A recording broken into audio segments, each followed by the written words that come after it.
Cinema St. Louis's The Lens is now the takeup.com, a place to gather after the film is over. I'm your host, Joshua Ray, and fear not, all your favorite episodes of The Lens featuring all your favorite guests are still here in your feed, just a little refocused.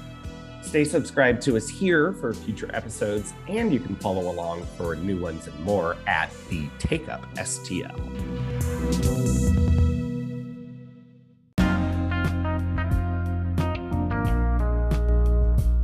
Thank you for joining us on The Lens, a Cinema St. Louis podcast.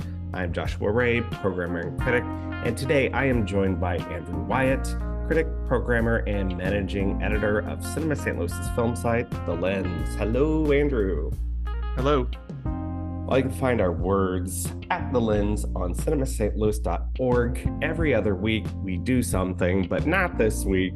Taking a break from our regular mini-series to first cover the St. Louis International Film Festival and talk about some of the films we're looking forward to seeing. And then Andrew and I are very happy to present our live Golden Anniversaries discussion on Brian De Palma's Sisters.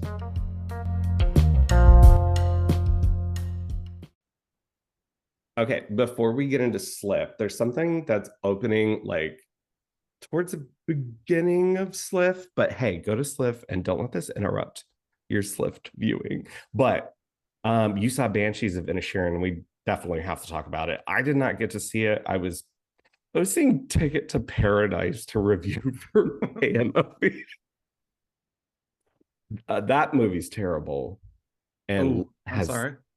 It's okay. It's left my memory. So like the trauma of experiencing it isn't there. Although maybe if I ever go to Bali someday, it will return. Anyway, let's go to Ireland instead. I mean, it's set in Ireland, right? Banshees? Yeah. Specifically early 20th century Ireland during the Irish Civil War, which is sort of the not that subtle subtext underlying the film. So for those who don't know, this is Martin McDonagh, who most people know from In Bruges and Three Billboards Outside Ebbing, Missouri. I have never been a huge fan of him. That's not true. I have liked his films. I have not been over the moon for them the way some other people have been. Particularly, I'm one of those weird In Bruges skeptics where like I wasn't that jazzed about it at the time. I've never revisited it. This film, however, is pretty awesome. I think it easily is the best of his films that I've seen. So for those who don't know, this is set in the early 20th century on a tiny speck of an island off the Irish coast. Colin Farrell and Brendan Gleeson sort of play best friends by default, if that makes sense. They're sort of two guys who are just sort of hanging out because they're both there. One's a little older than the other. They live in this town of like all of 50 people. They go to the pub every day at 2 p.m. But the film sort of begins in media res with Brendan Gleeson's character sort of making the decision off screen that he doesn't want to hang out with Colin Farrell's character anymore. He makes a decision to leave. Yeah, he makes a decision to leave. And not even, and I mean, part of the genius of this, there is no leaving, right? It's this tiny town. Right. He's going to see this guy every day, no matter what, but he just doesn't want to be friends anymore. And that's kind of like how bluntly, that's how he puts it. He says, I don't like you no more. I don't want to hang out. I don't want to, I don't want to be with you anymore. And the film sort of presents this initially as this sort of twee Irish interpersonal situation where like Colin Farrell's character is unwilling to accept this. Like he's just sort of confused about why he would not want to hang out with him anymore. It's sort of suggested that maybe Colin Farrell's character is a little bit dimmer than Brendan Gleeson's character, but he's also sort of just a nice, pleasant fellow. He's like, I'm a happy lad. What's wrong? Why wouldn't you want to hang out with a happy lad? But being a Martin McDonagh screenplay, it sort of goes off in its own weird directions and it starts escalating in very strange and macabre ways where Brendan Gleeson character, who is a fiddler, one of the things he was trying to do is to write a new song. He's a fiddler and a fiddle composer. And it's sort of like his ultimatum, and this is not really a spoiler, it's in all the trailers and everything. His sort of ultimatum when Colin Farrell's character absolutely refuses to leave him alone is, the next time you talk to me, I'm going to take my pair of garden shears, I'm going to cut off one of my own fingers. And okay, you know a fiddler, so you know here's the playwrights coming out. I see it. He's like, so you know I'm a fiddler. You know this is important to me. If you do this, this is how serious. This is how deadly serious I am. So from there, it sort of escalates to this really ghoulish place, this bizarre game of chicken that just keeps getting crazier and crazier. Carrie Condon is in it as Colin Farrell's character's sister, and she's a dream. She's awesome in it. I wish we saw her in more things. And it's just a great. It ends up being not exactly what you think it's going to be, because a lot of the subtext here is there's stuff about the Irish Civil War going on in the mainland that's sort of there, literally there in the background with like guns booming. And the idea of intra-Irish violence, not Irish versus English, but intra-Irish violence for, blood for blood, eye for an eye, people not even remembering why they are hating their neighbors kind of situation. And it also ends up being a pretty like serious meditation on like despair and mortality, which is not something I expected from it. Well, let me ask you a very deep, considered question. Yes. If you were Brendan Gleeson, would you want to break up your friendship with Colin Farrell? I mean, come on. From the interviews that I've seen with them, they are like a great pair together. But the characters in this movie, I mean, I don't know. Like that's sort of the question. One of the things that the film is kind of so brilliant, because it really is asking the question about like the utility of friendship. Why are we friends with people? What do we is friendships transactional, or is there something else about them that feeds into them? And a lot of it also has to do with like it's not incidental that Brendan Gleeson's character is about 15 to 20 years older than Colin Farrell's character. And he's starting to think about like how much time he has left and how he's spending his limited days on this fly-speck island in the middle of nowhere, and what he's doing with his hours every day. Def same. So it's a funny film. It almost approaches being like a horror film at some points, but it's also like an introspective. It's a tough sit. As funny as it is, it's a tough sit sometimes, which I think is consistent with In Bruges, but I think this is a more successful film tonally than In Bruges was. So what about being all jacked up and full of worms? Is anyone like that in this? No, nobody's quite like that. Well, then pass. So yeah, all jacked up and full of worms. This is a very low budget. So completely switching gears completely here to another film that's coming out on VOD on November 8th. It's also going to be on Bloody Disgusting's like in-house streaming network, Screambox, which I am learning about right now. Yeah, TIL bloodydisgusting.com. Is that their thing? Yeah, and they have their own. Cool. At least it's, I don't know if they own it or if it's just they pay to have it branded by them, but or if they're partners with it. But they have a streaming platform called Screambox, but it's also going to be available for rental in other places, pretty much everywhere else. Not this coming Tuesday, but next Tuesday, November 8th. So this is caveat: this is a very low budget horror film, first time feature from a director named Alex Phillips. Made kind of a splash, notorious splash at Fantastic Fest, I believe. And I won't say that I even really liked it, but I feel like it, for a certain kind of low budget horror aficionado who likes big crazy swings from first time filmmakers with no money, it has a lot of appeal. We talked earlier this year about the film Scary of 61st for a whole episode, which we did talk about that for a full episode, didn't we? Yeah. So whereas I think that film is sort of like has like this New York indie scene feeling to it. This is like the gritty Chicago cousin to that. It is scuzzy and, as its title suggests, gross. It's a drug movie. So to be clear, this is a movie about two characters really, sort of has deuteragonists who both sort of stumble into this weird underbelly scene where people are doing worms, as in snorting or eating worms, these psychedelic worms, and they have this freak out experience. There's a lot of Naked Lunch in here. There's a lot of Repo Man. I got big Alex Cox vibes off of it. Some Fear and Loathing, but in a very, very low budget, amateurish production sort of way. So I appreciated it for what it was. It's definitely from a filmmaker with a vision, for lack of a better word. There's someone who is just now watching Herschel Gordon Lewis films, like I'm just discovering them.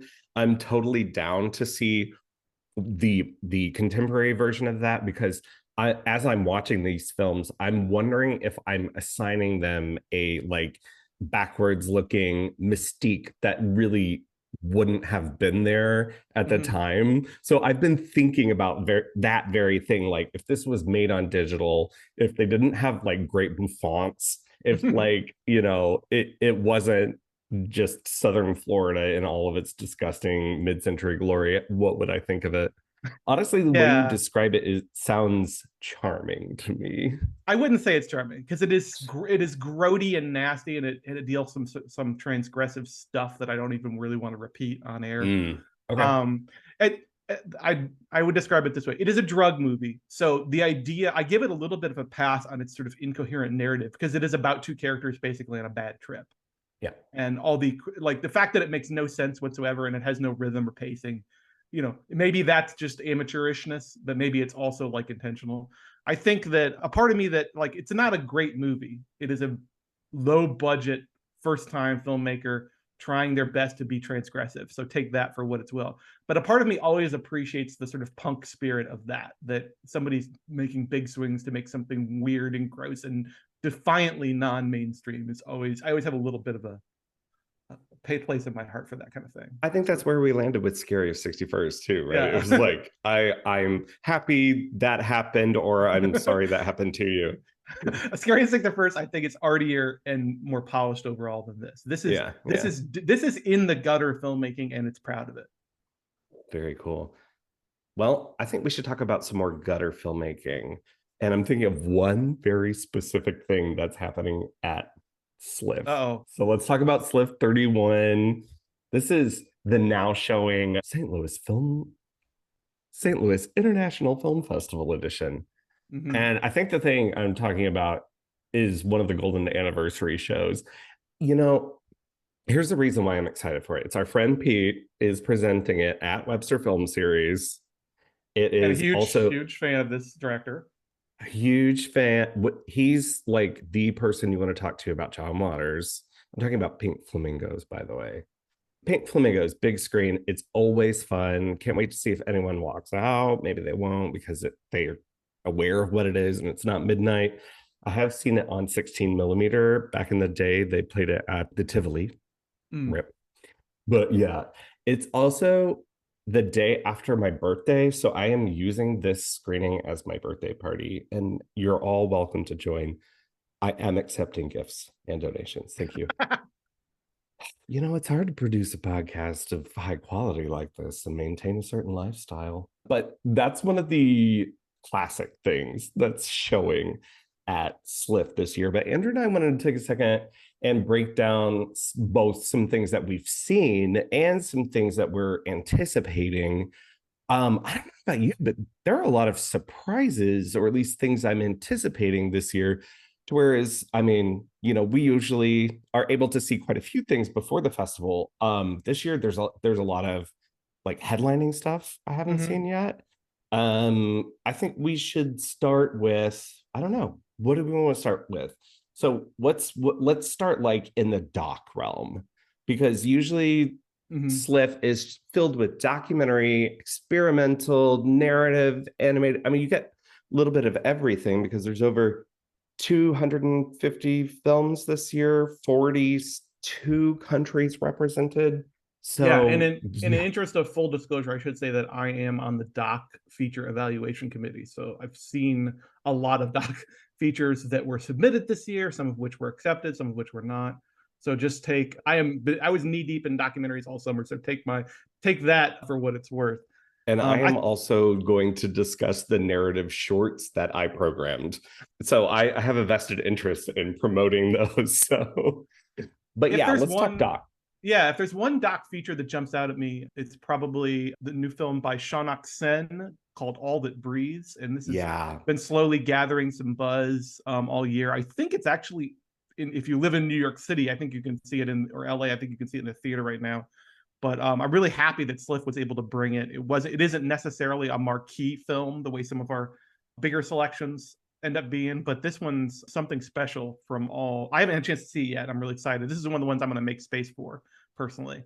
So this is a Same. film about a very sort of observational film, not big narrative through line, a lot of just sort of watching a vibes film, if you will, about two brothers, I believe, who live in New Delhi and have sort of devoted their entire lives to the protection and care of these predatory bird species called the black kite, which is not, to be clear, it's not an endangered species. They're actually everywhere in New Delhi to the point where they're sort of regarded as the raptor version of a pigeon for the residents of the city.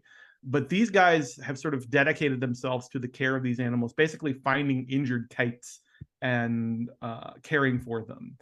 Everything I've heard about this documentary sounds fascinating. I don't think this was a true false film, right? We didn't see it this No, year. it wasn't, but it did win the World Doc Prize at Sundance this year. Okay.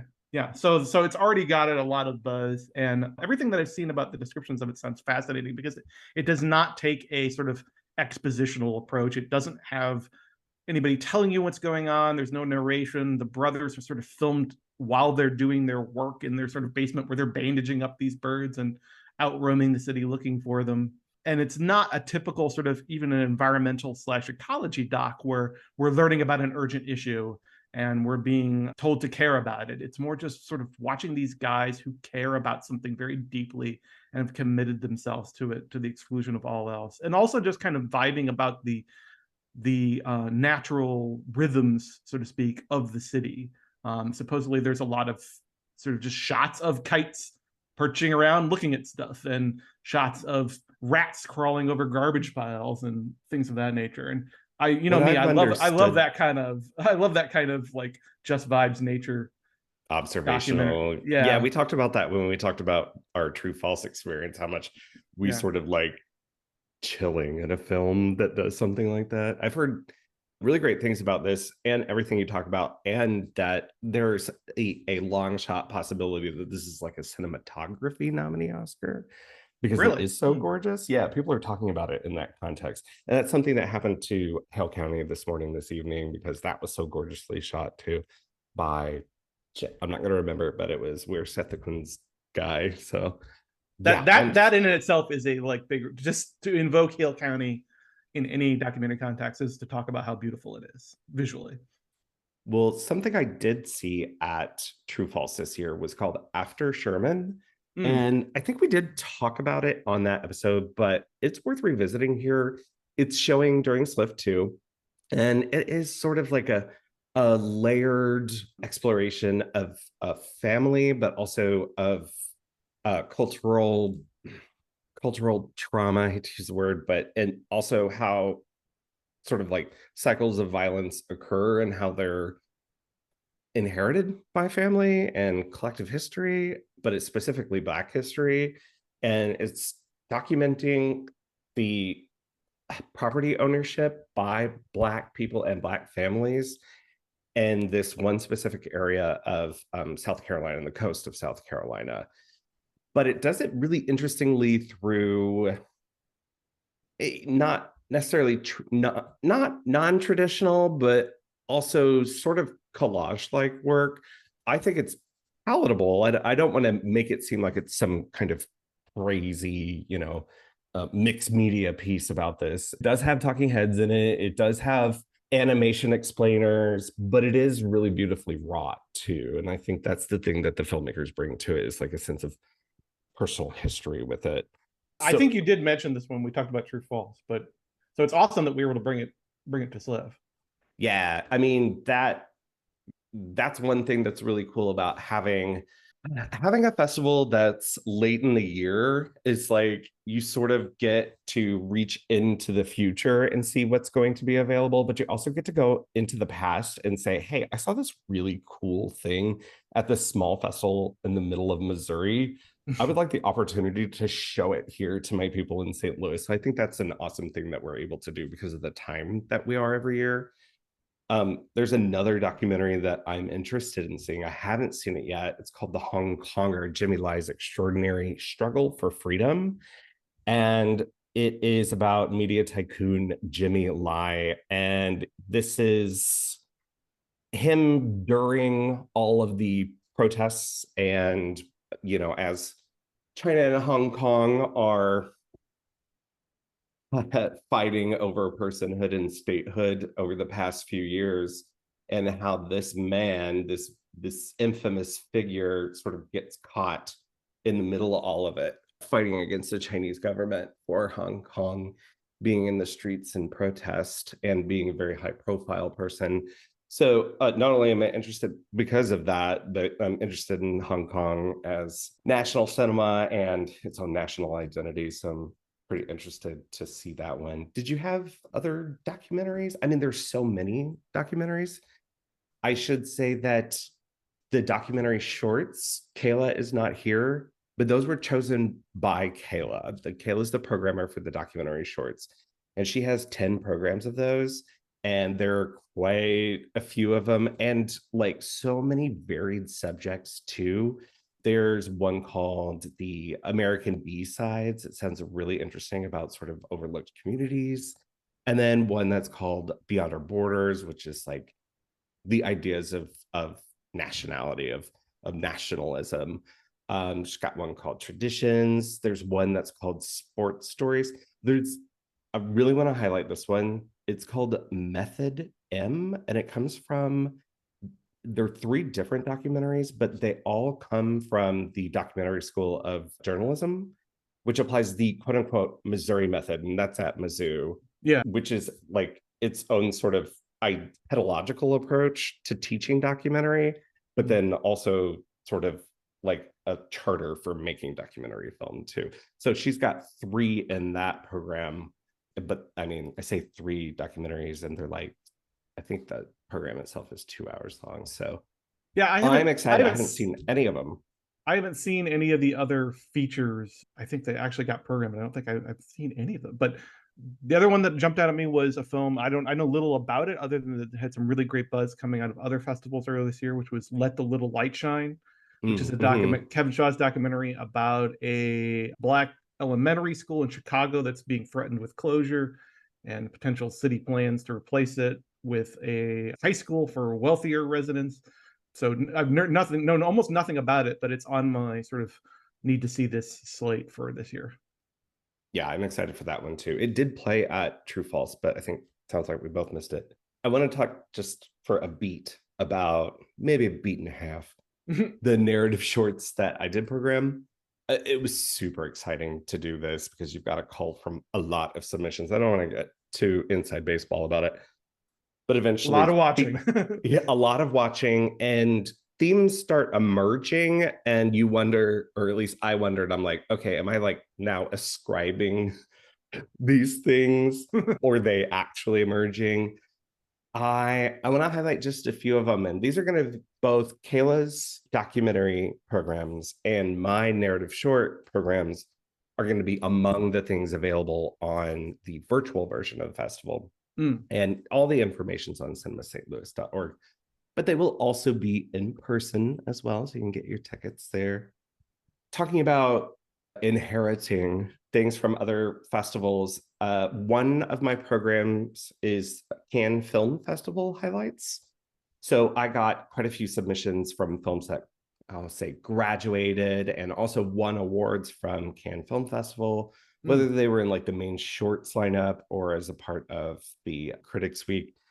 They're so varied and they're so interesting. I have an animated film in there called Ice Merchants. I have a film starring Vicky Creeps that's among my favorites. I have one that's sort of like animation, but not for kids. And it's not just simply that. I tried to find films that use animation in different ways to share their unique narratives. I've got a pair of programs, one that's about parents and another one that's about children, but not for children. I do have a kids short program called From Earth to the Moon. That's I think it's a lot of fun. The other one that I really want to highlight is called Midnight Movies, and I think Andrew would specifically Andrew would enjoy this one because there are all sort of genre films in there, but they lean sort of horror and definitely winking. There's one in there called Digital Video Editing with Adobe Premiere Pro, the real world guide to setup and workflow. That is a narrative film I wanted to describe it, but I also want it to be the experience I had with it, knowing nothing about it and just starting it. It starts as a K drama, zooms out, becomes something else that is pretty much literally the title, and then is a ghost story. Okay. That's all. Wow. That, I'm intrigued. that's all I'll say. That's among my favorites too. And that's one of the narrative shorts. Narrative shorts. That one's called Midnight Movies. Yeah, Is that live and action? that particular one is live action. There's three animated shorts in Midnight Movies. One's called Steakhouse. I'll let you guess what the steak Oh, I've is. seen that one. You Yes. have seen that one. Yeah. Let's I feel like I'm like rushing through. It's just the problem is that there's so many things to talk about. Should we talk about the big hitters now? Let's go narrative. Yeah, I mean, I could I think that Slip always brings a few sort of big end of year films that have already built a lot of buzz. You know, I could pick off those, the ones that I've been waiting for, things like Women Talking, Corsage is the other big one. I do want to highlight some other sort of lesser known films that have been building buzz, but maybe not on that level. A couple of which I've seen, a couple of which I haven't. One that I haven't yet seen that I'm eager to check out, I'm glad we were able to bring, is the new film by Danish Iranian filmmaker Ali Abbasi, who some of you may remember from a couple of years ago. He made a film, a fascinating sort of Scandinavian modern day folk horror film called Border. He's back with a new film called Holy Spider, which, as far as I can discern, is the sort of Iranian version of a true crime serial killer story.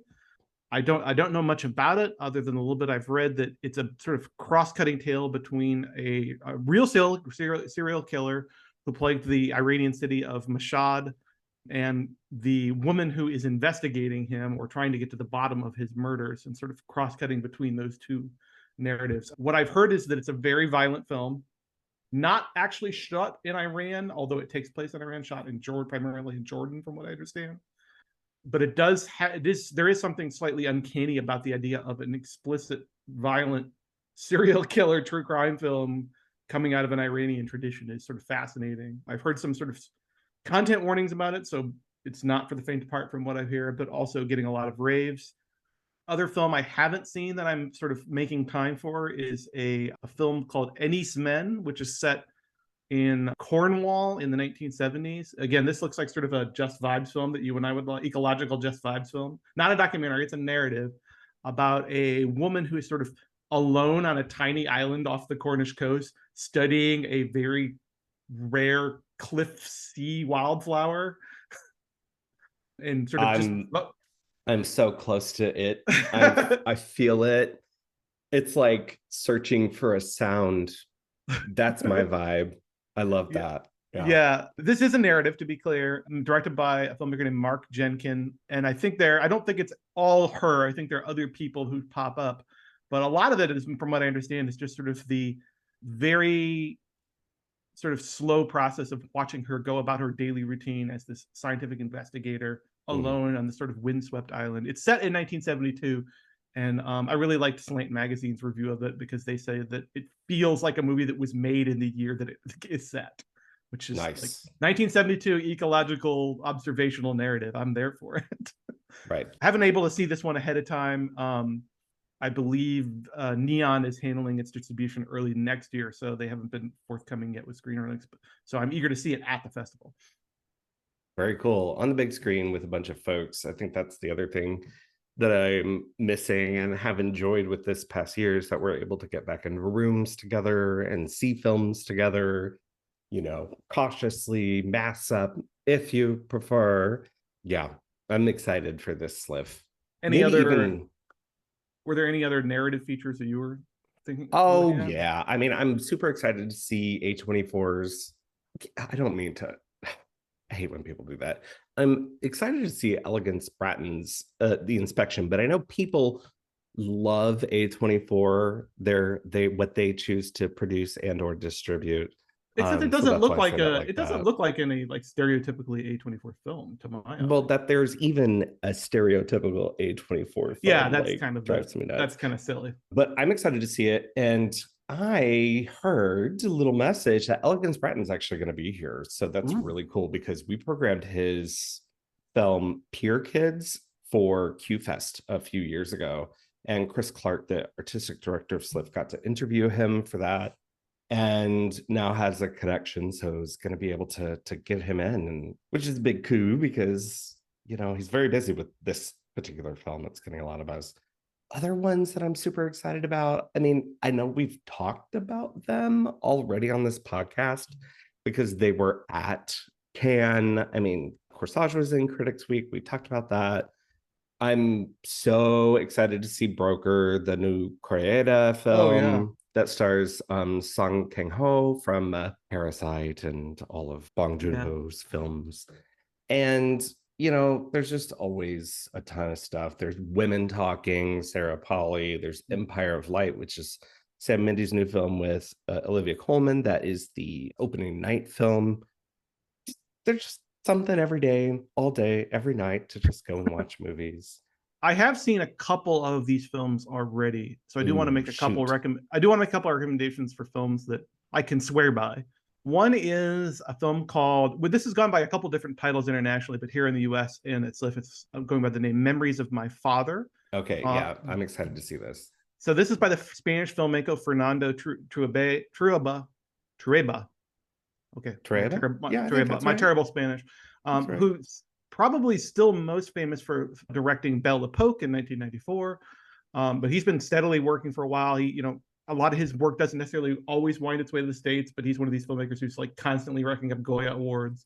His animated film from a few years ago, Chico and Rita, I really adored. Mm-hmm. His sort of animated musical. And he has a new film called Memories of My Father, which is he's a Spanish director, but this is primarily a Colombian production, and it's a Colombian story. It's an adaptation of the memoir of the Colombian writer Hector Abad Faciolince. Hope I pronounced that correctly. He wrote a memoir called Oblivion, and this is an adaptation of that, which is it's a memoir, but it's basically a remembrance or tribute to his father, who was also Hector Abad, who was a public health physician in Colombia in the 1970s and 80s. And it has a little bit of the Roma vibes where we're watching sort of the romanticized remembrances through the eyes of a little boy about sort of middle-class family in Latin America. Unlike Roma, it's unabashedly through the eyes of the kid. There's no attempt to sort of move the protagonist to another character, but it is more about the father figure, more about Hector Abad Sr. than it is about the narrator's sort of viewpoint. Even though the film is from his viewpoint, it's not really about him and his journey. It's about his father and how he perceived his father and how his views about his father changed over the years. It's a fascinating film. It does maybe, I think, again, the Roma comparison, Roma's maybe more of an artier film. This is more of a sort of classic melodrama. But there does some really interesting stylistic choice. The family, he has a huge family. He's the only boy in a huge family of sisters. All the daughters that this doctor had with his wife. His wife, the family is sort of middle class professionals in Colombia at a time when things are shifting politically. To give you a sense of where it is, the film in the beginning of the film, early in the film, he is sort of professionally castigated for being a Marxist and a communist. He's a public health physician who's interested in inoculation and water quality and so forth, and helping rural areas out. For this, he is sort of castigated as a Marxist after the political winds change in Colombia. By the end of the film, he's being sort of openly called a fascist and regarded as an authoritarian. So to give it a sense the film has a very clear sense that the father figure is an upright man. And in a lot of ways, it comes off as a love letter. Both the original memoir, from my understanding, and the film come off as a sort of love letter to his father, who is portrayed as this like unfailingly decent and upright man who maybe is not entirely aware of how the political winds are shifting around him all the time. And he's played by one of Pedro's boys, Javier. Oh, what's his last name? Camera. Right. One of the two quote unquote leads from Talk to Her. He was in. Yes, exactly. And he's in this as he's the lead. He's very charismatic in this. He's under they do some really excellent aging makeup actually to sort of take you through the 20-year story. Some very subtle and excellent makeup work. They do an interesting thing. The family suffers a pretty big tragedy at one point, and the whole film is sort of bifurcated stylistically. Before that point, it's sort of golden hued, beautiful color cinematography, and after that, it's black and white. Very cool. So whether that constitutes opposite Wizard of Oz, right? Yeah, whether that constitutes heavy-handed to you or not, I think. But if you like domestic dramas of that sort, and I don't think it's a spoiler to say that the original memoir, as you might gather by its title, Hector Abad Sr. was assassinated by terrorists sympathetic to leftist terrorists in Colombia in the 1980s. So the movie is sort of foregrounds that, and it's building to that. It doesn't make a secret of it or spoil it. So just be aware that that's sort of hovering over it. So I really enjoyed it. It's kind of nice to see a filmmaker sort of consistently working, and also a Spanish filmmaker reaching out and making primarily a Latin American production about a story that really touched him. I also saw a film, I was able to see it this weekend because some screeners are going out from Amazon. I think they bought the rights to it, so they may be premiering it later this year or early next year. A film, psychological horror film called Nanny, which got a lot of buzz. I believe it was at Sundance as well. This is directed by a filmmaker named Nikyatu Jusu, who is a Sierra Leonean American filmmaker.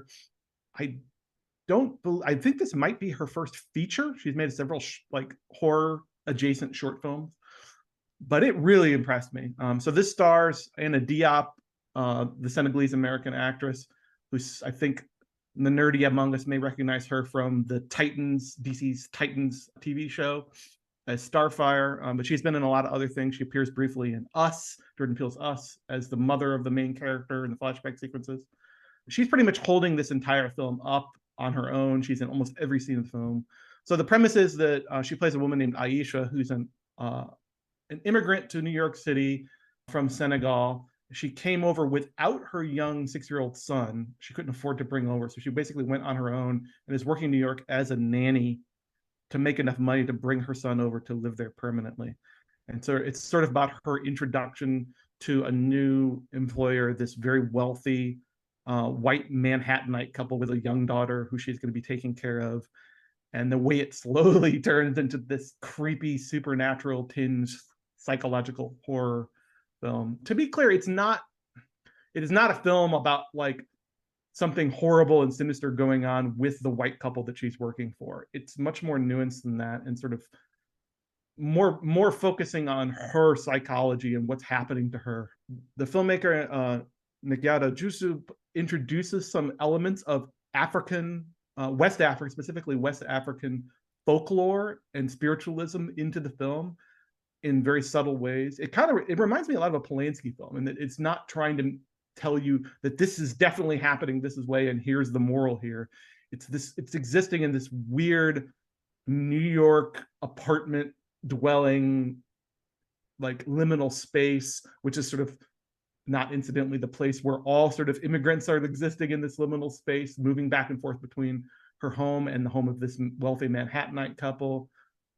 These calls back via video phone back to her son and her relatives back in Senegal. Like, it's this fascinating psychology piece, but from the beginning, there's this overwhelming atmosphere of menace, and something sinister is happening. I don't want to spoil, I'm being vague about it because I don't want to spoil what's happening here, but to compare it, like I often go back, any film where something menacing is happening in an apartment, I always go back to Polanski, right? To Repulsion. It's hard not to go back to Repulsion. Rosemary's Baby, and Tenet, which to me is the highest trilogy. Which is really high praise for a horror film, right? If you can evoke that for me mentally. So a fascinating Do you know what film. It's reminding me of, just in your description? I mean, I had heard of it too, because it was a pretty big deal coming out of Sundance and everything, but the film Black Girl, which also stars a Senegalese actress who immigrates to, well, actually, I don't think she immigrates to France to become a nanny for this white French family,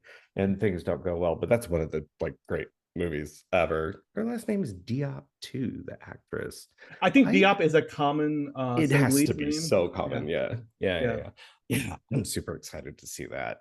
So it's I think Amazon has bought it and will be showing it eventually, but that might not be for months. So if you really want to see it, and I do think it's one of those films that's going to do really well in a theater because of it's a very atmospheric and creepy film. Great photography, just definitely like instantly made this filmmaker Nikita Jusu one of the sort of my ones to watch. And Alice Diop just absolutely steals it. Anna Diop, sorry, just absolutely steals the show in this one.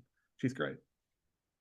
Well, did you have anything else you wanted to highlight? I mean, there's so much stuff that I feel like I've already gone on long enough. well, then I want to sandwich it with, we started with the classic. Let's end with the classic. Okay. His Girl Friday is showing at the Webster U Film Series. This one's on my birthday, so I have a great birthday weekend. Wow. But we're not celebrating me that night. It's a celebration of Cliff Freilich, the recently retired former executive director of Cinema St. Louis, has chosen this film. He was asked, and he said His Girl Friday, because, you know, Cliff's storied history in journalism before he came to Cinema St. Also, Louis. like a perfect film. So the perfect film. Like, come on. I'm so excited. I've never seen it on a big screen. I don't think either. Yeah. I don't think I've even seen it like in a class with other people. So this is a movie I've only ever watched and watched many times on my own. But the great thing about His Girl Friday is you can keep watching it and you hear new things because they're talking so fast. Right. I'm wondering about that. Like, that would be the only downside about seeing with the crowd, is you're going to miss 50% of the lines because people are going to be laughing. Well, then we'll just have to say, hey, play it again. Immediately after. Dick, say it again. Yeah, just play it again. So that's going to be, kind of fun. But the whole fest sounds like a good, I feel like I say this every year. Sounds like a good one again. I mean, I already have my list ready of like, oh, okay, I gotta go to this. Yeah, me too. Gotta go to this. All right. So let's travel back in time for another festival, the ongoing Golden Anniversary series. I surprised Andrew by the fact, after we were done, saying, oh, you know, I recorded that, right? Sorry, Andrew. Hopefully I didn't make too much of a fool of myself. I've listened to it. It sounds good. Okay. I trust you. We were both, I'll tell you this, we were both very excited. Well, there was a reason we fought over the right to do the presentation for this, for the Golden Anniversary series, because we both were like, this was the one we jumped on, and thankfully Cliff let us sort of split the difference on this. So we geek out about it. So just be prepared, folks. We geek out about it a lot. Yeah. Well, like our private Slack channel, here we are. It's the Sisters Brothers. Sisters. They were once one in body, and perhaps one in mind. Danielle and Dominique. One loving, one hating, one innocent, the other...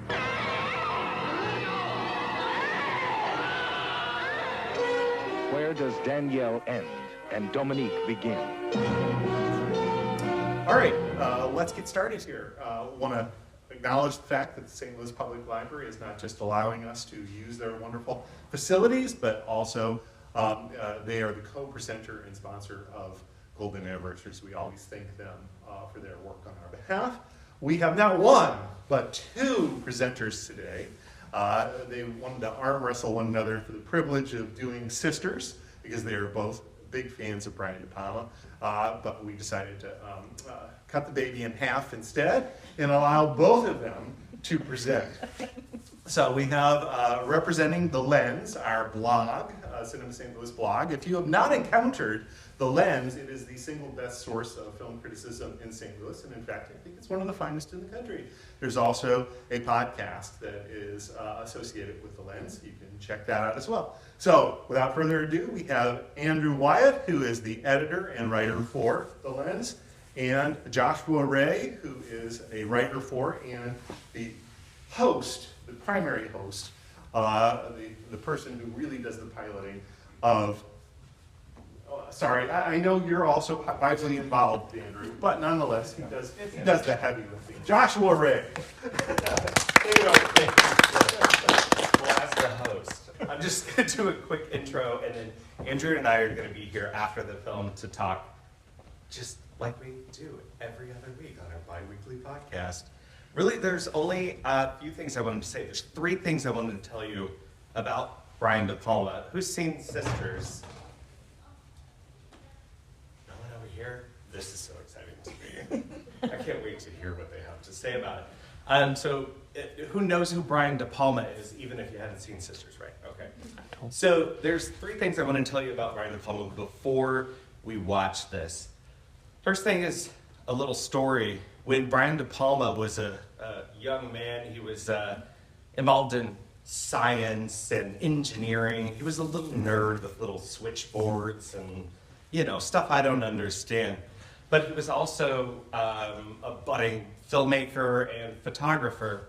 And he tells this story about thinking that his father's cheating on his wife and him following him and tracking him and doing an investigation and actually catching him in the act on camera. Second thing I want to tell you about is the films he made before this. He really comes from an avant-garde background. He did his undergrad at Columbia and then did his master's work at Sarah Lawrence. He's actually the only male enrolled at Sarah Lawrence at the time. And he's also coming up with, under the tutelage of Amos Vogel. Amos Vogel co-founded the New York Film Festival. He's like a huge cinephile, the ultimate cinephile. And Brian De Palma's making these short films that are odd, really odd short films, and influenced on one hand by the avant-garde and also the French New Wave. On the other hand, influenced by one filmmaker specifically, Alfred Hitchcock.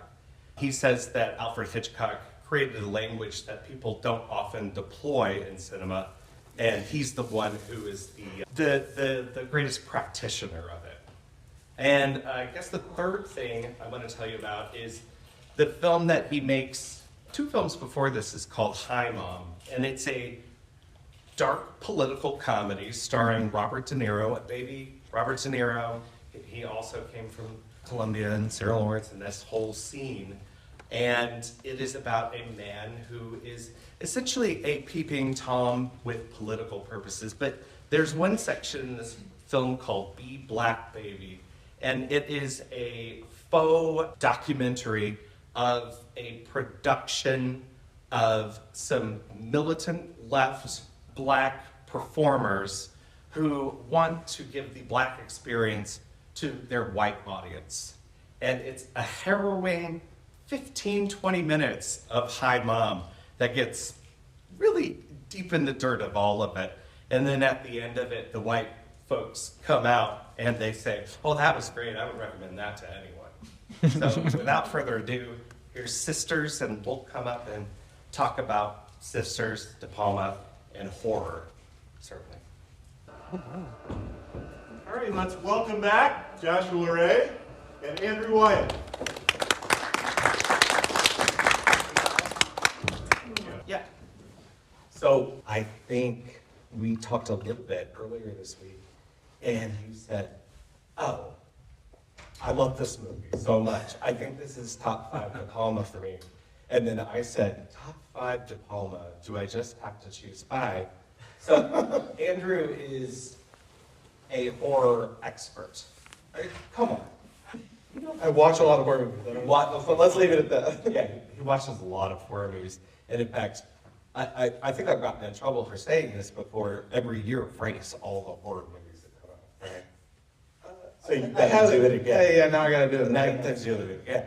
And I'm a huge fan of Brian De Palma's. So it seems like a good opportunity. Good Venn diagram for us. Yes, absolutely. We met in the middle and enjoyed there.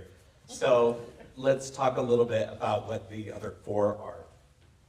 Oh, Blowout's number 1. I knew it. How did you know? How did you Because you're know? a Blowout guy. Yeah. Because Blowout's all about filmmaking and conspiracy theories, and it's the intellectual's favorite. Is it? De Palma. Uh-huh. Yeah. Carlito's Way, Okay. Phantom of the Paradise.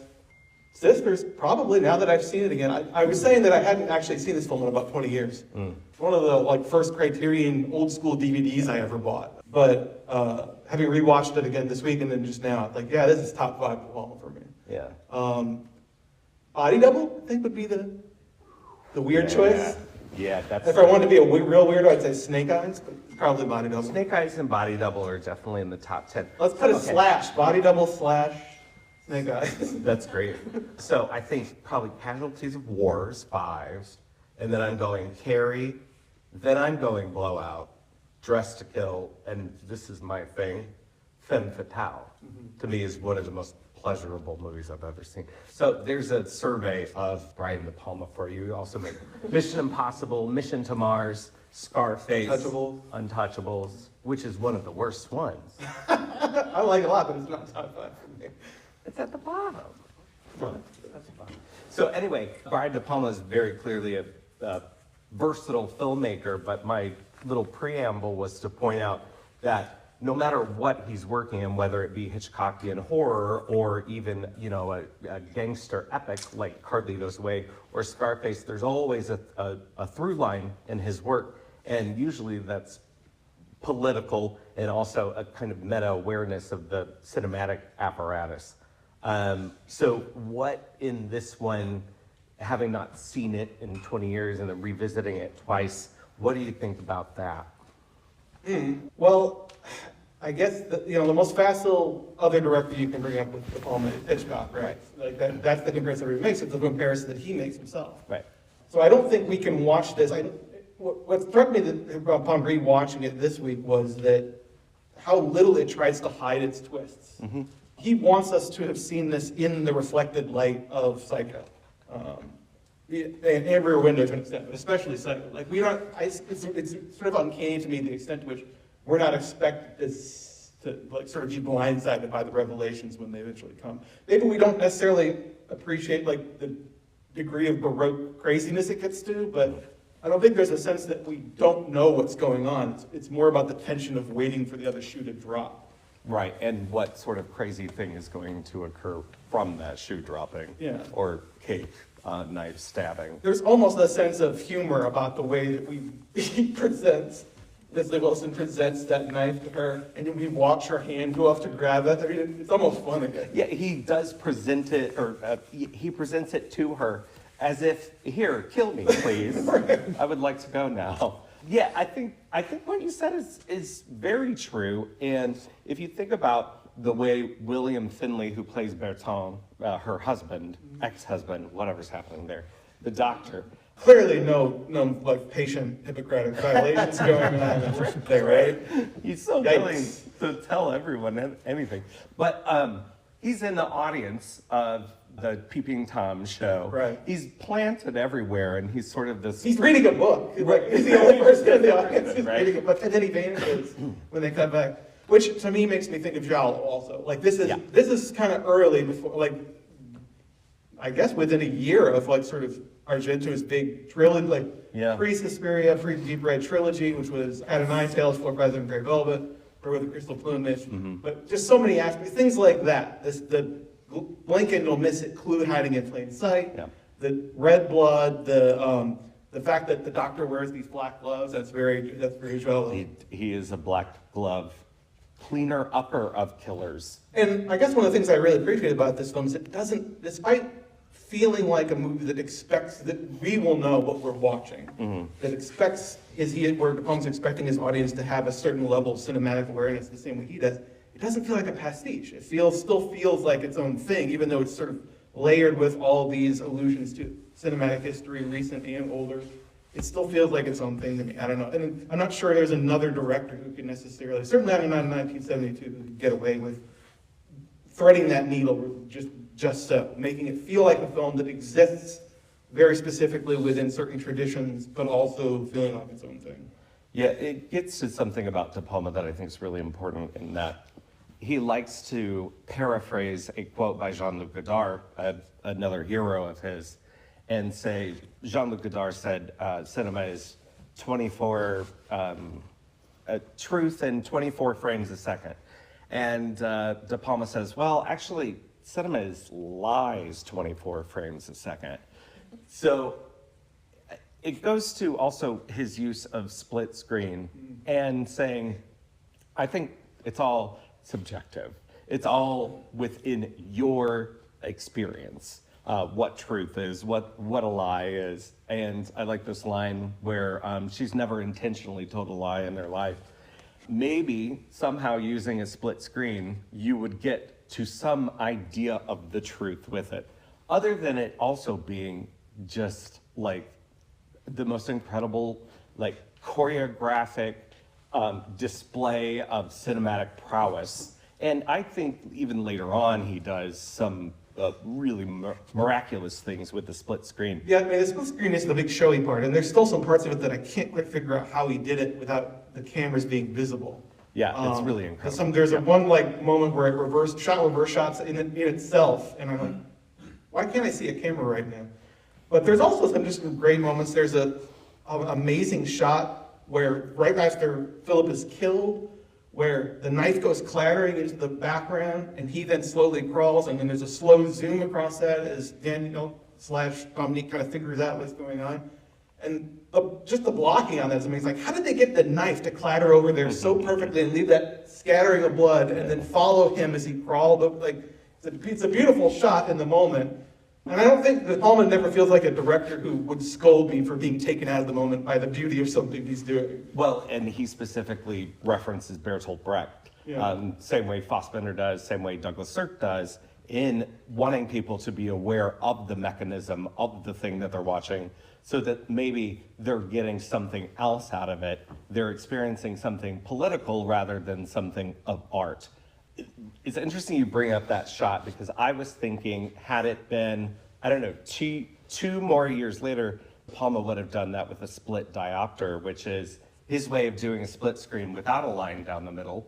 And he would have, in the lens, two focal planes so that something is very close in focus up front, but the background is also in focus. And in the middle, you see this kind of blurry edge between those two frames. He would definitely have done it that way later, but I actually kind of like the slow zoom that they use.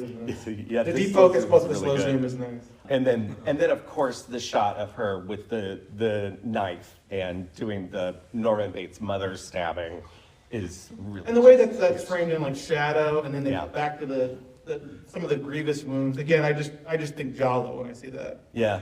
So there are two directors who really come up when people talk about De Palma, and De Palma being a rip-off artist. And I think he's more working with that cinematic language, using it specifically as reference points to get to a different political purpose. The first being Hitchcock, which I think is the most obvious, but someone who was contemporary of his is Dario Argento. And I don't know, I think they're both sort of coming from the same place and using that cinematic language, but you can see in De Palma's work where he would get Argento's more nightmarish or dreamlike quality of image, which Hitchcock did, I would say, even more earlier in his career. And there's parts of this that don't really fit within either of those modes. I think the thing I was struck by again is like the last, 15 minutes or so goes like full Carnival of Souls surrealism after a while. Just the dream sequences are just so wild. They're done with that circular like go-go effect. And it just kind of gives it an old school look. I don't know. It's just, there's a lot of style going on here. And I don't know, maybe a different director putting all those things together wouldn't work. But here, sort of the blend of it works for me. A huge early champion of his was Pauline Kael. And in fact, Pauline Kael, who wrote The New Yorker, I'm going to get these confused, and then Andrew Sarris, I'm looking over here at Cliff Braylon. Andrew Sarris, who is writing somewhere. Village Voice. Village Voice, thanks. They would have film critic battles, and one would write a piece about Dressed to Kill, and the other one, Sarris was very anti-De Palma, which is odd because he's the auteurist, and Kael was certainly not that, maybe a backdoor auteurist, because she was someone who celebrated him a lot. However, she did not like this film or most of his earlier work because she thought it was more obvious pastiche, and which is funny because as something like Obsession, which is essentially Vertigo in New Orleans, and then Carrie, which has a lot of direct Hitchcock references, it would just continue until Dressed to Kill is a pseudo remake of Psycho. Yeah, and it also has a little bit of this one structure. And again, everybody goes back to Psycho for that end of the first act twist, right, where we shift protagonists. But this one has a little bit of that, because if you just saw the opening 20 minutes of this, you'd think that Philip was the protagonist, right? But then we shifted this woman who isn't even in the first part of the film. She's across this. I think he glimpses her through the window once. Yeah, there's one early shot of her, and she's just before she becomes the sort of detective harrowing archetype, which again is kind of how Dress to Kill works as well. That you have that false protagonist in the first act. Yeah. But again, I think maybe I'm just getting older. It doesn't bother me the way that I think some people are bothered by. You know, the rip-off artist thing comes up a lot. But. Well, it's more of a quote. You know, it's the rip-off artist. I don't know. There might still be people out there who are, you know, Sarahcites that are Sarahcite. That's a good one. That still believe that he's a rip-off artist. But De Palma's reputation is sort of changed, I think, as soon as, you know, people started writing about film on the internet.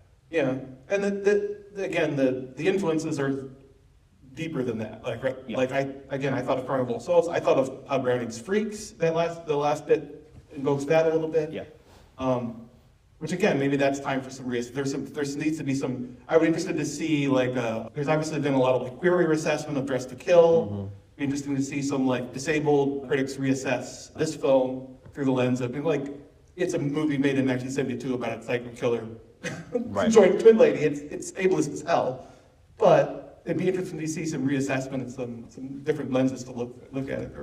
So what do you make of the politics of it? I think there's something interesting in that who is our eventual protagonist, it switches from someone who would not be a typical protagonist of an American film of this sort, a black man, to someone who's an expose reporter or someone who's involved in social justice through journalism. And then I think there's something in there about the sort of duality and the taking over of personality, and when she becomes the killer, and there's some politics in there that I'm interested in. It strikes me that, again, rewatching things I didn't remember as the originals. De Palma's not a filmmaker you hear a lot about as being like a racially conscious filmmaker, or who used racial subtext a lot. But there is a little bit of that going on at the beginning. That the great Leslie Wilson, who probably I guess is most famous for the sitcom That's My Mama. He had a few other film credits. He was in Cotton Comes to Harlem, some other B pictures. But I think this is probably his most conspicuous like film role.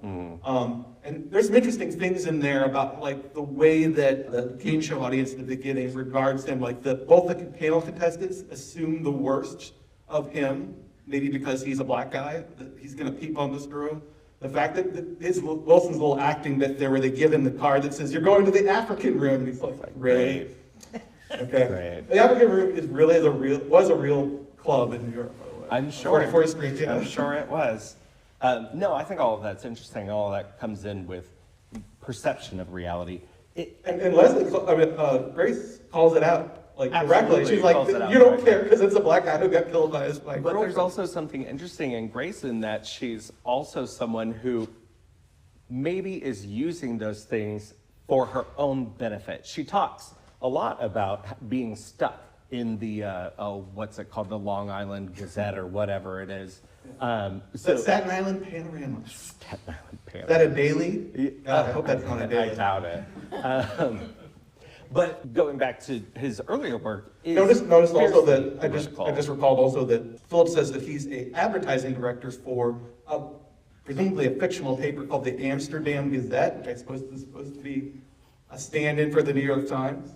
Yeah, actually, a stand-in for the Amsterdam News, which is an actual paper, a black paper. Okay, so there, I guess I didn't realize till just now that they both work in journalism to an extent. Interesting. But yeah, like there's something there too about how Grace says specifically that about like she's proud of what she does, but there's also some self-awareness that she works for kind of this tiny go-nowhere paper.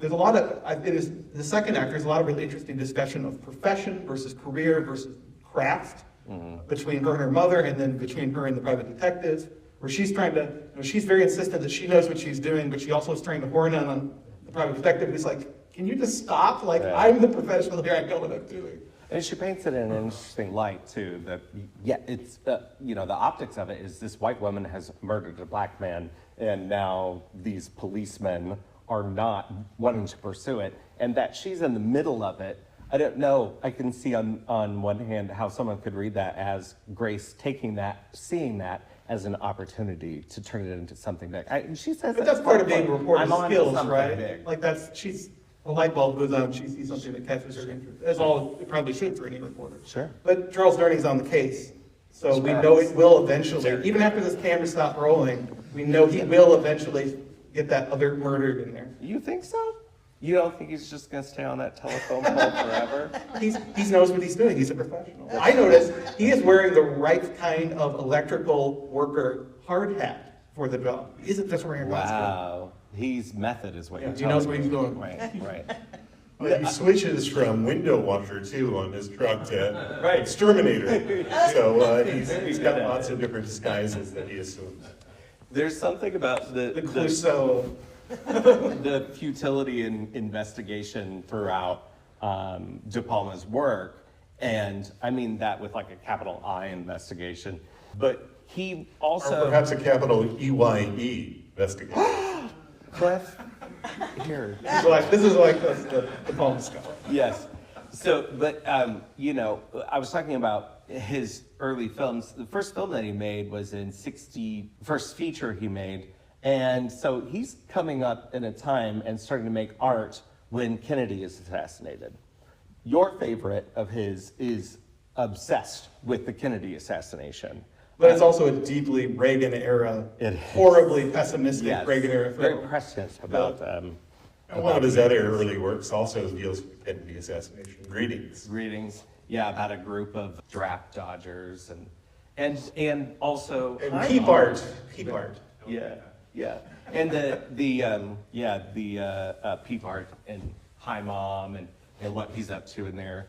Yeah, so this is someone who's seen like the Warren Commission happen and come to nothing, and it's all this kind of conspiracy is in the air and a part of the politics and these new left politics in America. And other than Casualties of War, did De Palma ever make is that his only Vietnam film? Trying to think. Well, if you consider Greetings, a Vietnam film, and that it is about young men who are dodging the draft, I don't... Then, of course, he made his Iraq War film, Redacted, which is to some degree a remake of Casualties of War. Yeah, share common themes. I think Redacted is probably my least favorite De Palma. Watch it again. Okay. I'll watch it for the 20th time. We've been talking about it for a while. Do you want to take some questions? Yeah, I think I do. Yes, let's open things up. Anybody have any questions, observations? If there are any. I'll ask the first question, and that is, and Hitchcock, of course, who was one of De Palma's heroes, would respond that it's an irrelevancy. But there are an aspect of this where Grace, who's, of course, seeing the murder, but she only really sees the very end of the murder in the sense that it appears she only notices it when he scrawls his blood onto the window. And yet, when she recounts it to the police, she unpacks the entire event. I saw the knife, I saw it go in, I saw the crazy twisted The detailed description of the perpetrator. I mean, is that a commentary on memory? And we know that eyewitness testimony, just in the real world, how unreliable eyewitness testimony is. Is she upgrading the scenario to make herself look better? Well, the interesting thing is everything she says is accurate, and yet how could she have known? So, I mean, there's lots of things like that. I still struggle with how is that apartment cleaned in the space of about 3 minutes. She also was wearing something else. She goes back into her Danielle costume. Yeah, when did that costume change happen? And her hair was back to the style. Yeah, suddenly she's back to. well, I take that as just like a hyper real, like the way that he can have, depending on the shot, or have the stringy hair or the styled hair. It's just the visual language that tells you which one is dominant. Another thing Hitchcock would rail against is, I think he called them the plausibles, people in the audience who would say, well, that could never happen. And Hitchcock would hate cinema. It would paint film with The Fire of 1,000 Suns. suns. Yeah. Well, I agree with him. Yeah. But, there's some ideas about, again, truth and reality and what you see and how you process images and the way images can lie to you, can deliver truth, can deliver something in between. Yes. Anything else? Other questions? Right over here. I think this is maybe the first De Palma movie I've seen, or at least the first one I know I've seen. I guess I thought it was interesting how much of a focus there was on like windows and peeping and seeing and looking in places that you're not supposed to be. Is that just a theme in like this movie? Do you know what he's trying to say about it? Like, So You ain't seen nothing yet. Go ahead. Body Double, watch Body Double. So one of the things Hitchcock was preoccupied with was limits of vision, how you as an audience member participate in the film, and a sort of transference of guilt and emotion through the filmmaking apparatus. So De Palma, being someone who says, I'm Brechtian, I come from this, says, well, let me, and he'll do it more interestingly, I think, in Dress to Kill and Blowout, and throughout his career. Snake Eyes. Snake Eyes is great because it has the CTV footage of what's happening, and then on the other side of the screen. So there's The entire plot of Snake Eyes is basically, what did you see? it's Rashomon, but via a political assassination. But the preoccupation of how you see things, what you're seeing, and how do I make you see those things is shared across both artists. And I think, Hitchcock's such a modernist, but De Palma's the postmodernist. So he wants to talk about what's happening. How do I make those images? How do I make that surveillance while you're watching the film itself?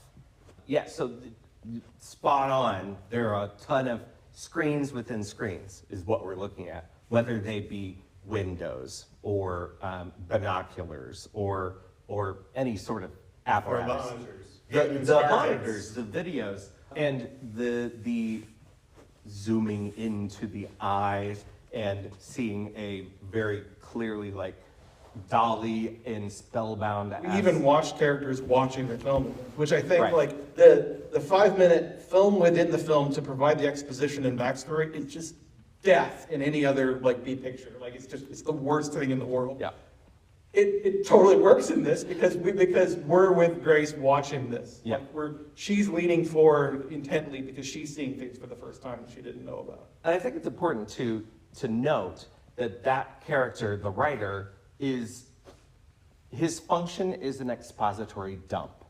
However, He shows up in the nightmare sequence too. Did you notice that? Or notice that? oh, everybody's in there because they're all a part of it. Here's the really freaky part. There's twin girls sitting next to the Life magazine writer in the Yeah. nightmare sequence. There's a picture of one of those twin girls in his office, which just reinforces my belief that half of what we're seeing in nightmare sequences is subliminal stuff that Grace has picked up from her environment and is incorporating into the nightmare, the hypnosis nightmare. that Her she mom wants. is in there. And why is taking the pictures. writer barefoot? That's what I would. Yeah. Yeah. Why? Why are there nuns there? Because De Palma would probably say, because nuns are creepy, goddammit. Yeah, right. Well, but what I was saying is that he could have given that information to the writer to give even more information.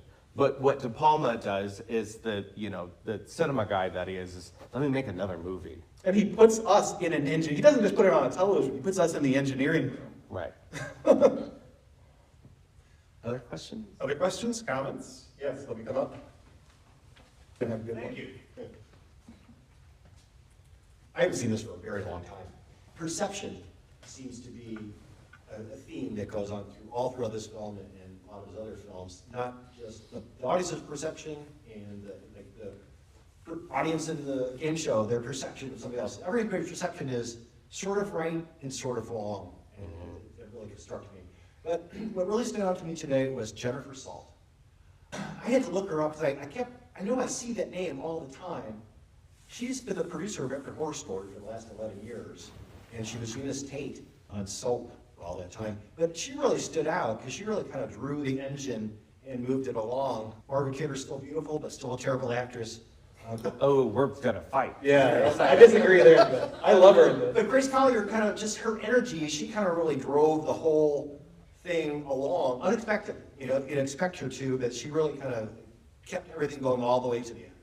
Yeah, I mean, she is the archetypical detective force, right? We talk about the detective with a capital D character. It doesn't always have to be a literal detective, but there's always a In the detective. giallo, especially the person who's behaving as a detective is somehow invested in the murder, but should not be doing the thing at all. Right, definitely. And that is a dull thing, you're right about that. But I think about how, like, Josh mentioned this earlier, she's kind of an interesting, I don't know that this has existed. You probably know a little bit more about the history than I do, but she definitely feels like a novel, maybe new at the time version of this, that we have a liberated, single woman, professional, who's been thrust into the situation, and her personality drives, her history, her feeling that she has something important to say is driving her into this mystery. Probably farther than she should have gone. There's definitely a point where she gets to the group home that she should have just walked out and not go. That made me think also of the other influence here, which is that like every committed by accident or committed maliciously thriller that has happened for the last, it makes you think of like Sidney Fuller's Shock Corridor, William Blatty's Nice Configuration. There's a lot of films like that, Trapped in a Madhouse. Yeah, I try not to think about that. But so a few other little cute things about Jennifer Salt. I agree. I think she's one of the great. Unfortunately, the haircut, but I like her performance. No, the haircut is A+. The haircut is the Long Island version of Jane Fonda's in Clute. You're right, that is true. Got it. That's She had the That's the Manhattan. bridge. This is the Long Island. That's the bridge version of. It was great. Yeah. It's the I'm pretty sure I have a photo. Shag. I'm pretty sure I have a photo somewhere of my mother in that exact same haircut and that exact same like nightgown, that horrible red print nightgown that she's wearing. Again, I don't know the taste. Everything's great. So Jennifer Salt. Well, it's in there. Jennifer Salt was in theater program at Sarah Lawrence, and that's how she found Brian De Palma. De Palma would direct a lot of the experimental theater work that they were doing there. And there were other people, De Niro was involved. She's in his very first film that actually doesn't come out until after the film Greetings, along with Jill Clayburgh, Robert De Niro, William Finley. William Finley's his most frequent on-screen collaborator. Early in his career, yeah. Well, he's even in Black Dahlia. He shows up in more in cameo works in the middle of it. I think he's in Dressed to Kill as the voice of Bobby over the phone, but many people play Bobby. So they were friends, and she's actually a collaborator too throughout this. She's in Murder Out Maud, and She's a Midnight Cowboy, wasn't she? she is in Midnight Cowboy. So she's a working actress, but the way Margot Kidder gets involved is Margot Kidder was on a television show with James Garner called Nichols. Anyway, they're in Actually, a really good show if you ever have an opportunity to. I didn't know it existed before last It's a week, Western. sorry. It was a Western.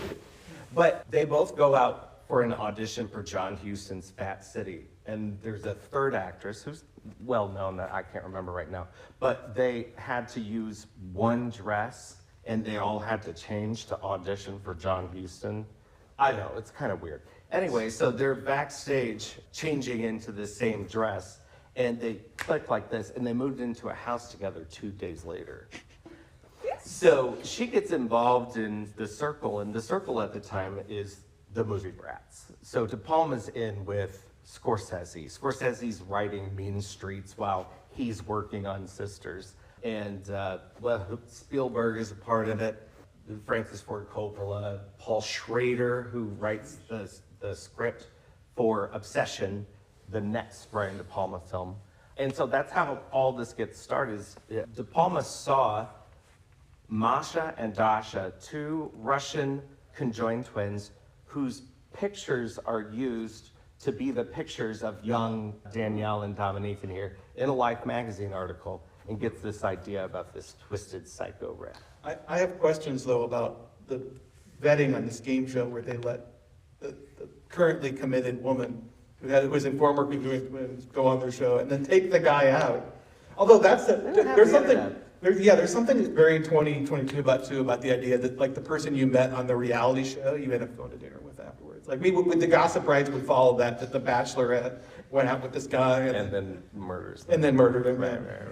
It feels right. As her twisted sister. It feels right somehow for 2022. Yeah. Speaking of gossip, if you want more information about the scene that Josh was talking about, read Peter Biskin's Easy Riders Raging Bulls. There's also De Palma and Kidder were together while making this movie, and then broke up while making this movie because De Palma doesn't know how to be a human and a director. That's according to a really great interview with Jennifer Salt on the Criterion disc. She asked him about it years later, and he said, "I don't know what you're talking about." Like, what a dude. But yeah, she's in with Ryan Murphy, producer, director on Nip Tuck. She co-wrote the adaptation of Eat, Pray, Love. I sent that to you earlier. Did you see that? It's just wild to me. So she kind of essentially So she's part of the Murphy verse. She's in the Murphy verse. She was a producer. That sister seems like something that could have come out of the verse. Are you talking Salt or Kidder? Jennifer Salt. Yeah, Margot Kidder's. Margot Kidder passed away A few years ago. She had some struggles. I think she ended up taking her own life. But she had I actually like. Sorry, Chris. I like her in this. She's only 24 years old. The first time I saw it, I was like, "What is she supposed to be French?" And then it's like, "Oh, you're French Canadian. Oh, okay, now makes sense." That use the accent. William Finley's accent was much more variable actually than Margot Kidder's. Kind of all over the place. Well, that's the De Palma acting style is a very arch, but sincere. And it gets people in trouble a lot. I'm thinking mostly about Scarlett Johansson and Hilary Swank in The Black Dahlia, which is probably a controversial subject. I don't know. I think I liked her in this. It's just it works for me because her energy is so different from Salt's. Like Salt is this sort of pointed, questing energy. Again, detective character, a pointed, questing energy, and she's sort of, I love the lines like, see, I'm an actress. She's like, yes, you are. Yeah. Which, again, I think that scene could have played so hokey, but there's something about their energy bounces off each other really nicely, I think. Quentin Tarantino loves De Palma and tells people all the time, De Palma's a comedian. He makes comedies. I wouldn't go to that extent. They're sort of satirical, certainly. He put Carrie on his Sight and Sound list and said it's the funniest movie ever made. I think that says more about Tarantino than Carrie. That's like John Waters. There's a lot of funny material in Carrie. Its overall effect is not funny, yeah. But you laugh actually quite a bit. That's like John Waters saying that Moby Dearest is the funniest movie ever made. Well, but that's the point I bring up is I think he is actually a humanist director. I think he's really attuned to emotion, even though he might paint himself and others might paint him as more of a technician. The scene with, I forget the actress's name, but Arlene, which is one of the great one-scene performances, certainly of the 70s. I feel this very hard that I too have gotten very sick from telephone calls. I think at first she's hilarious in her just kind of over the top, like really going clutching for it. That tissue and Lysol can. There's not a muscle in her body that isn't working. But then after the guy, the head of the institute or whatever he is, comes in, I found it really kind of affecting that he was supporting her and that she was really disturbed from it. And the end of the film this time, I got more into this kind of abuse that these two women were going through and understanding where they were coming from more than I ever have, and thinking that it was just De Palma's little freak show.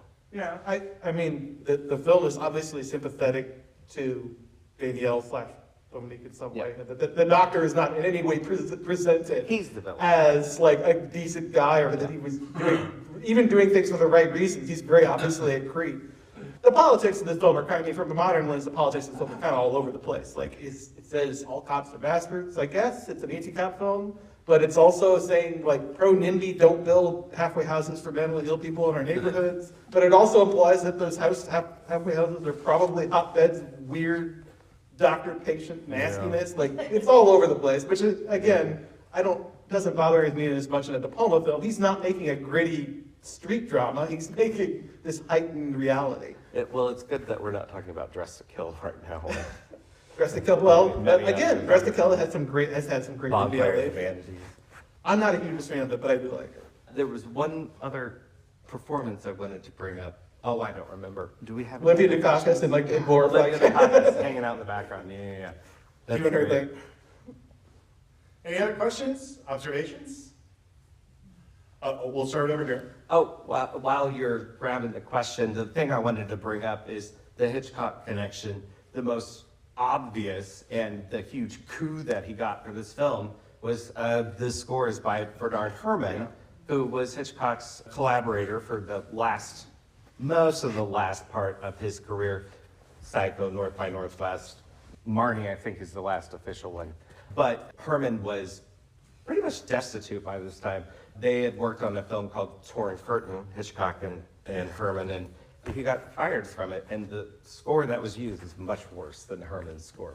I like the score for this. Is there some theremin or something going on? Oh, no, there? and the Torn Curtain. But after this happened... No, I know, but like in this one, I actually... Yeah, he's using Moog, he's using theremin, he's got everything in the toolbox, because he's like, this might be it. He actually passes while he's completing the score for Scorsese's Taxi Driver.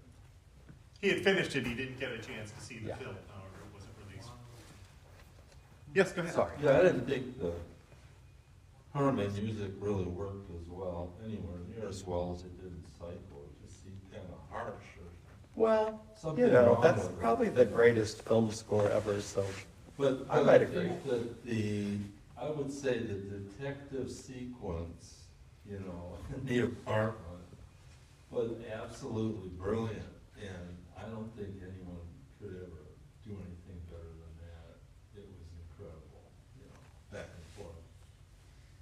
Yeah, just the blocking and the way that the camera moves around that apartment is pretty great. And the way that that camera pans down to give us that telltale bloody thumbprint or whatever it is, and then like it's just there, and we know it's there. It's just this thing lurking under the surface of the tension of the scene. The same way that it's the symbol for what we actually know there, which is that there's a body in there. I want to know what happened to the mattress on the cold away bed. It's in the bag. It's in the bag? I guess. That's my CinemaSins moment. Yeah, you being plausible right now? Yeah, I'm being plausible, sorry. I think the mattress remained in the apartment. I don't think that would have fit in the bag. We should mention that Herrmann also did the score for Brian De Palma's Obsession, which I just watched. It's on currently for a couple more days on TCM if you have their app. It was a film that was actually quite difficult to see for a while. It's now available on Blu-ray, so you can't find it, but I hadn't seen that film since its original release, so I was really pleased to be able to re-experience it. And that's a film that very much evokes vertigo, and on some levels, the approach, the sort of wall-to-wall musical approach that he used in Vertigo also is replicated in Obsession. Yeah, and that's a score that if you hear the Obsession score, you're thinking of Vertigo. There's a bit of score in here that is exactly from the score of Vertigo. And the use of theremin and the other electronic particularly makes me think of like mid-century sci-fi horror, which I don't think is accidental. It's interesting that the production company here is AIP, which is probably most famous for being a B-picture factory. If you had gone backwards maybe about 5 years, this, you could imagine this score being in a Vincent Price movie about hypnotizing people and dominating their will. It has that sensibility to it, I think. Yeah, but this certainly was De Palma's guarantor of Blank Check fans. It was the film that was so successful that he was then able to get something bigger like Carrie in '76, which is really just gives him carte blanche for quite a while. But De Palma does this huge up and down throughout his career. You actually kind of pre-answered my question was about the Herrmann music, because it was pretty apparent that was original to this movie. It Yes. sounded so familiar, so obviously his, that I was wondering if it was reused from any other films. Nope, Kind of all borrowed from original. maybe? All original, but there is a bit of music, and I forget which scene it is, that sounds exactly like a cue from Vertigo. Yeah, Herman actually got quite upset with De Palma because he layered onto the work prints before the score was written, Herman's music from other films, and Herman got really upset, and he was somebody who was famous for being quite upset all the time. And he demanded, "Stop! Why would you do that to me? I need to see it without having any sort of pre-existing notions of what it is I'm going to encounter." I mean, Herman does have a style, right? Like his music is distinctive. You hear it, you recognize it. So I don't think it's unusual that there's this familiarity there, even if it's not in a melody or a motif. There's a familiarity if you've seen any of his other films with his music. Yeah. Josh, I knew this at one point, but I've forgotten it. I'm curious, in your research, did you encounter any information about the co-writer of the film, Louise Rose? No, she was in with the group. She had written quite a few of the plays that they were performing at Sarah Lawrence at the time, but I wasn't able to really find out a lot more beyond that because De Palma, of course, has story by credit because it was my idea, and co-writing credit, but I see much of De Palma's language in this kind of mordant humor that he has and carries throughout his career. He's not really someone who's celebrated for being a great screenwriter, but I think even the dialogue is so clever and not over your head clever too. But no, not too much about her. Any other questions, comments? If not, we can, I think, probably excuse our wonderful panelists here. Very much appreciate their great work. Thanks again. Thank you. You can read their work on The Lens and listen to it on The Lens podcast. Check it out on cinemastlouis.org.